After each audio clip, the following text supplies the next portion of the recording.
আপনার জন্মকুণ্ডলিতে যেখানে চন্দ্রমা আছে ঠিক তার এক ঘর আগে রাহু, কেতু আর সূর্য ছাড়া অন্য যে কোনো গ্রহ যদি থাকে তাহলে এই যোগকে বলে শুনফা রাজযোগ। ঠিক সেরকম চন্দ্রমা যে ঘরে বসেছে ঠিক তার এক ঘর পিছনে সূর্য, রাহু, কেতু ছাড়া অন্য যে কোনো গ্রহ যদি থাকে তাহলে তাকে বলে আনফা রাজযোগ। এবার আপনার কুণ্ডলিতে দেখুন, হয় শুনফা রাজযোগ হবে, না হলে আনফা রাজযোগ হবে।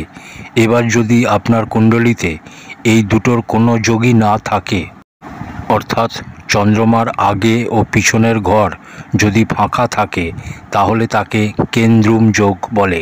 আর এই কেন্দ্রুম যোগকে ভালো ধরা হয় না। এই আনফা আর শুনফা রাজযোগ গ্রহতে তৈরি হয়। কারুর চন্দ্রমার এক ঘর আগে যদি বৃহস্পতি বসে তো এটা বৃহস্পতির জন্য তৈরি হওয়া শুনফা যোগ হবে।